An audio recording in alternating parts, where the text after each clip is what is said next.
नमस्कार दोस्तों, आज के इस वीडियो में हम आपके लिए यह लेकर आए हैं अभी हाल ही में उज्जैन नगर निगम द्वारा वार्ड क्रमांक 44 जो कि फ्रीगंज वाला जो एरिया है, यहाँ पर उज्जैन नगर निगम द्वारा एक शॉपिंग कॉम्प्लेक्स का निर्माण किया गया है। जिस शॉपिंग कॉम्प्लेक्स में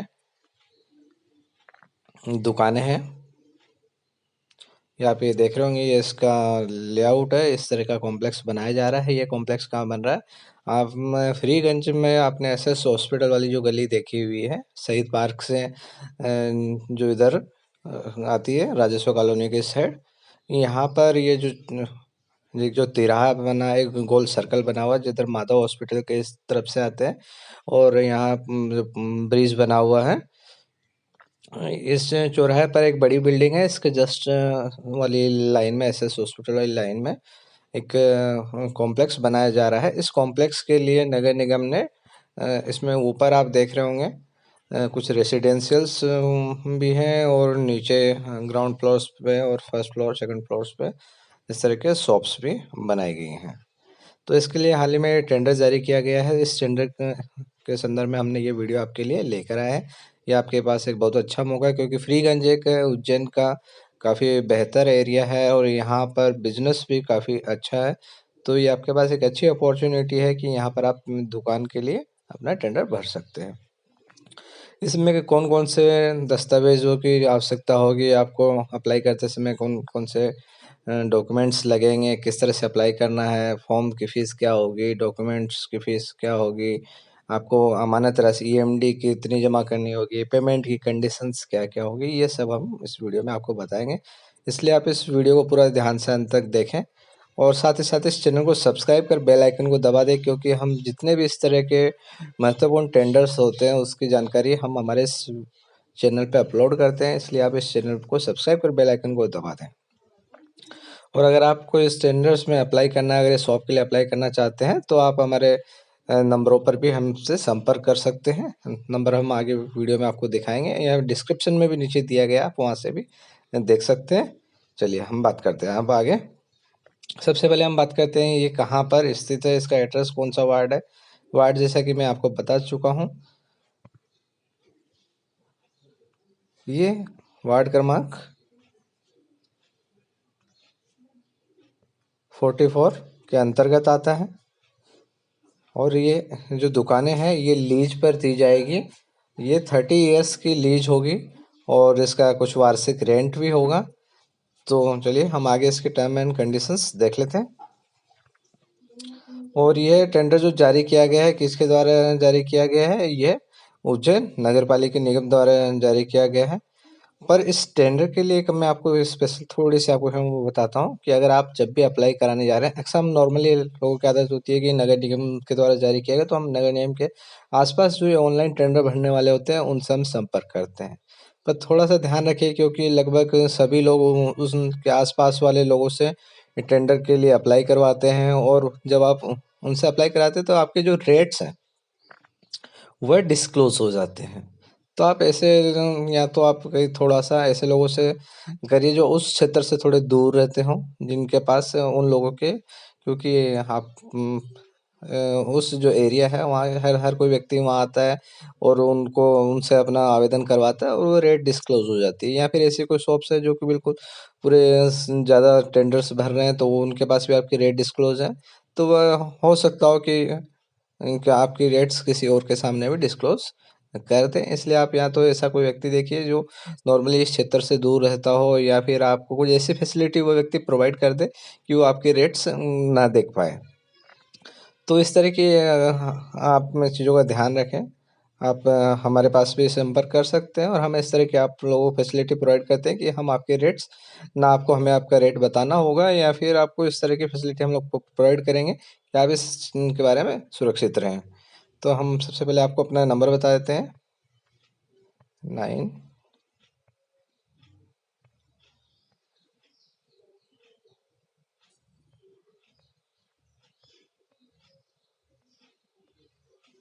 ठीक है।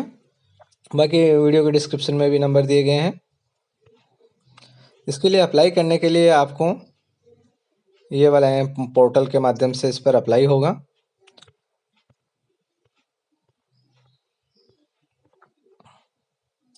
हमें इसके लिए जो आवश्यक डॉक्यूमेंट्स होंगे वो हमारा एक तो पैन कार्ड की हमें ज़रूरत होगी, क्लास 3 डिजिटल सिग्नेचर की आवश्यकता होगी। ये क्लास 3 डिजिटल सिग्नेचर भी हम आपको ये फैसिलिटी भी हम प्रोवाइड करते हैं।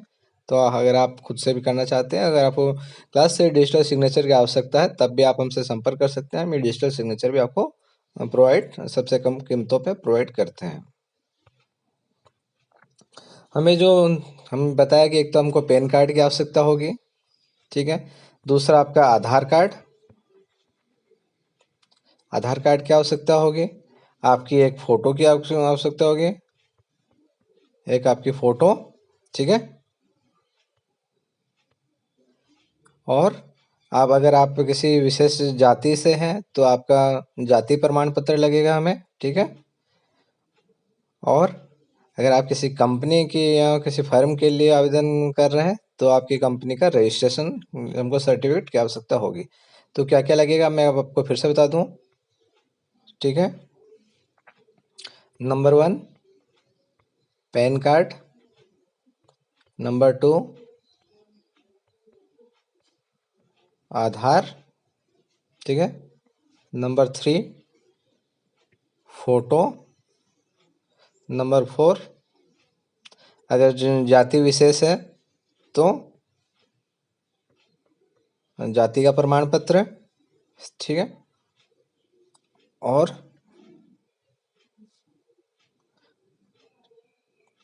ठीक है, सबसे पहले आपका पैन कार्ड, आधार कार्ड, फोटो, अगर जाति विशेष है तो जाति का प्रमाण पत्र, शॉप है तो रजिस्ट्रेशन,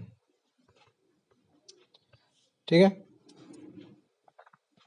इसकी हमें आवश्यकता होगी। अगर आप और बाकी जो पेमेंट करेंगे वो तो उसका ऑनलाइन होगा, तो उस समय ऑनलाइन उसकी रसीद जनरेट हो जाएगी जो कि हमें अपलोड करनी होगी, ठीक है।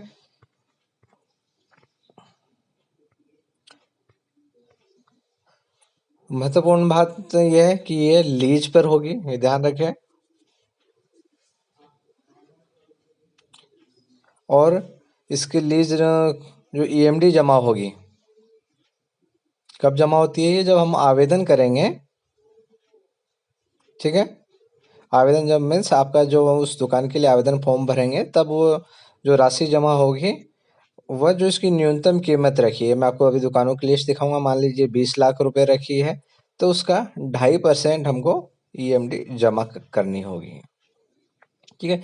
क्योंकि निश्चित इसलिए नहीं, क्योंकि जो शॉप्स हैं वो अलग अलग साइज और कैटेगरीज के लिए शॉप्स हैं, तो उनके जो बेसिक जो न्यूनतम मूल्य रखा गया है वो अलग अलग रखा गया है, तो उसकी कीमत भी अलग अलग उसकी ईएमडी अर्थात अमानत राशि, जो कि अगर आपको शॉप अलॉट नहीं होती है तो ये जो 2.5% ईएमडी जो जमा करी है वो रिफंड हो जाती है करीब 1 महीने के अंदर। और अगर आपको अलॉट हो जाती है तो ये उसमें आपकी समायोजित कर ली जाती है, ठीक है। इसके भुगतान के लिए जब आप आवेदन करेंगे तो आपके पास नेट बैंकिंग होनी चाहिए। अगर नेट बैंकिंग की फैसिलिटी अगर आपके पास नहीं है तो आपका जिस भी बैंक में अकाउंट है तो आप उनसे संपर्क करके अपने नेट बैंकिंग एक्टिवेट करवा लें, ठीक है। जिससे कि आपको जो आपका जो अमानत राशि है, सिक्योरिटी मनी जो डिपॉजिट कर रहे हैं तो ये वापस रिफंड आपके उस अकाउंट में आ जाए। अगर इस केस में अगर आपके पास नेट बैंकिंग नहीं है तो फिर आप उसके लिए जो भी आपका आवेदन करता है आपको उससे संपर्क करके आप उसके माध्यम से कुछ और दूसरी फैसिलिटी का भी उपयोग कर सकते हैं।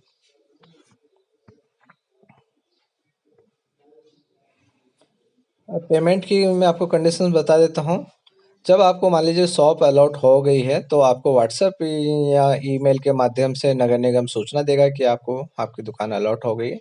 तो आपको 25% राशि आपको 25% किसकी? जो आपकी प्रीमियम आरक्षित मूल्य है। मान लीजिए उन्होंने 20 लाख रुपए किया है तो उसकी 25% जो भी होगी, ठीक है, वो आपको जमा करनी होगी। बाकी की 120 दिन में आपको जमा करनी होगी, ठीक है। ये राशि के लिए कुछ और भी इन्होंने शर्तें दी गई है। मान लीजिए जैसे कि अगर निर्माणाधीन है, अब नगर निगम की कुछ शॉप्स हैं जो कि मान लीजिए अभी उनका निर्माण कार्य ही कंप्लीट नहीं हुआ है, अभी अंडर कंस्ट्रक्शन चल रही है, तो उसमें अलग अलग जैसे पहली बार आपको सूचना दी गई तो उसकी 25% राशि। फिर मान लीजिए अब अंडर कंस्ट्रक्शन है, कुर्सी हाइट अगर कंप्लीट हो गई है तो फिर 25%, फिर छत तक निर्माण हो गया है तो फिर आपको 25%। और फिर बाकी का इस तरह से अलग-अलग हो सकता हो कि आपको केवल 4 महीने नहीं 6 महीने भी लगा दें, तो जैसे-जैसे उसका कंस्ट्रक्शंस कंप्लीट होता जाएगा, उसके अकॉर्डिंग आपको राशि जमा करनी होगी। ठीक है? तो कुल मिला के ये आपके पास एक फ्रीगंज में शॉप लेने का एक बहुत अच्छा समय है, बहुत अच्छा इस समय, क्योंकि एक बहुत अच्छा पॉश एरिया है फ्रीगंज, और वो बिल्कुल चौराहे के ऊपर ये बिल्डिंग का निर्माण किया गया है। तो आप बिल्कुल इसमें पार्टिसिपेट कर सकते हैं। अगर आपको इसमें किसी तरह की भी कोई भी आवेदन करते समय कोई भी कठिनाई है, तो हम बिल्कुल आप हमसे संपर्क कर सकते हैं। साथ साथ इसके लिए आपको पैन कार्ड, एक फ़ोटो, आपका जाति प्रमाण पत्र है अगर जाति विशेष में आवेदन कर रहे हैं, ठीक है? आधार कार्ड की आवश्यकता होगी और एक डिजिटल सिग्नेचर। और आपको मैं फिर से बताना चाहूँगा, आप आवेदन करते समय विशेष तौर पे ध्यान रखें। हमने अक्सर देखा है कि हम लोगों कि हम आप लोगों ने हो सकता है कई बार दुकान के लिए या किसी टेंडर के लिए अप्लाई किया है, तो आपके रेट से 1 आध रुपए या पैसे किसी के कम पे किसी की दुकान खुल जाती है, तो आप सोचते हैं कैसा होता है? ये इसलिए क्योंकि आप किसी ऐसी जगह से आवेदन कर रहे हैं जहाँ पर कि थोड़ा-सा विश्वसनीयता का अभाव है, या फिर इस तरह की फैसिलिटी नहीं प्रोवाइड की गई जहाँ आपको आइसोलेटेड कि आप अकेले ही हो सकता है बगल में कोई बैठा हो, उसने आपके रेट्स देख लिए हों, या फिर किसी और वजह से कहीं और आपके रेट डिस्क्लोज़ हो गए हों। तो अगर ऐसा है तो आप बिल्कुल हमसे संपर्क करके हम आपको कुछ ऐसे तरीके भी बता देंगे। अगर आप कहीं और से भी आवेदन करते हैं, तो हम आपको इस तरह के ऑप्शंस बताएँगे कि आप इन चीज़ों से बच सकें। वीडियो के डिस्क्रिप्शंस में हमारे नीचे नंबर दिए गए हैं, आप हमसे संपर्क करके भी जानकारी ले सकते हैं।